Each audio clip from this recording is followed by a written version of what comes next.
കർത്താവിൻ്റെ തിരുനാമം വാഴ്ത്തപ്പെടുമാറാകട്ടെ. ഒരു ദിവസം കൂടെ ദൈവം നമുക്ക് ദാനമായി നൽകിയതോർത്ത് ദൈവത്തെ സ്തുതിക്കുന്നു. എല്ലാവർക്കും പ്രഭാത വന്ദനങ്ങളെ അറിയിക്കുകയും ചെയ്യുന്നു. ഉൽപ്പത്തി പുസ്തകം 42-ാം അധ്യായം 38-ാം വാക്യം നാം വായിക്കുമ്പോൾ യാക്കോബ് നിരാശയോടെ തൻ്റെ മക്കളോട് പറഞ്ഞ ഒരു വാക്കാണ്: നിങ്ങൾ എൻ്റെ നല്ലെ ദുഃഖത്തോടെ പാതാളത്തിൽ ഇറക്കുമാറാക്കും. ഇതിൻ്റെ സാഹചര്യം നമുക്ക് വ്യക്തമായിട്ട് അറിയാം. ജോസഫിന്റെ അടുക്കൽ അഥവാ മിസ്രൈമിൽ ആഹാര സാധനങ്ങൾ വാങ്ങുവാനായിട്ട് പോയ സഹോദരങ്ങളോട് ജോസഫ് അല്പ കഠിനമായി ഇടപെട്ടു. ജോസഫ് അവരെ തിരിച്ചറിഞ്ഞു എങ്കിലും സഹോദരന്മാർക്ക് അവരെ തിരിച്ചറിയുവാനായിട്ട് കഴിഞ്ഞില്ല. ശിമിയോനെ ജോസഫ് ബന്ദിയാക്കിയ ശേഷം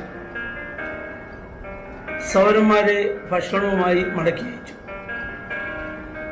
എന്നാൽ ഒരു കാര്യം അവരോട് പറഞ്ഞിരുന്നു: ഇനി നിങ്ങൾ മടങ്ങി വരുമ്പോൾ ബെന്യാമിനെ കൂടെ കൂട്ടി വരണം. വീട്ടിൽ ചെന്ന സഹോദരങ്ങൾ അപ്പനോട് ഈ കാര്യം അറിയിച്ചു. ബെന്യാമിനെ കൂടെ കൂട്ടിക്കൊണ്ടു പോകണമെന്ന് അവരോട് പിതാവിനോട് പറഞ്ഞപ്പോൾ പിതാവിന് വലിയ ദുഃഖമായി. ആ അധ്യായത്തിന്റെ നമ്മൾ മറ്റു ഭാഗങ്ങളിൽ വായിക്കുമ്പോൾ യാക്കോബ് പറയുന്നു, ശിമിയോൻ ഇപ്പോൾ ഇല്ല, ജോസഫ് ഇപ്പോൾ ഇവിടെ ഇല്ല. ഇനി ബെന്യാമിനെ കൂടെ നിങ്ങൾ കൊണ്ടുപോയാൽ വഴിയിൽ അവനെന്തെങ്കിലും സംഭവിച്ചാൽ നിങ്ങൾ എൻ്റെ നരെ ദുഃഖത്തോടെ പാതാളത്തിൽ ഇറക്കുമാറാക്കും.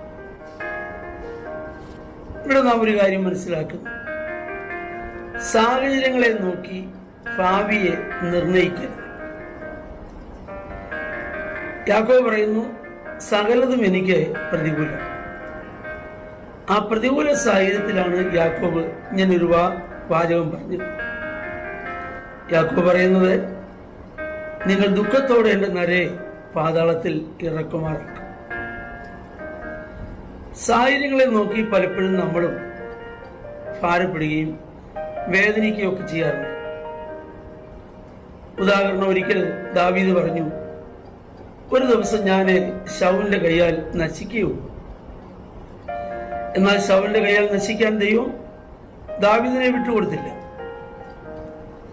സാഹചര്യങ്ങളെ കണ്ടല്ല നാം നമ്മുടെ ഭാവിയെ നിർണയിക്കേണ്ടത്.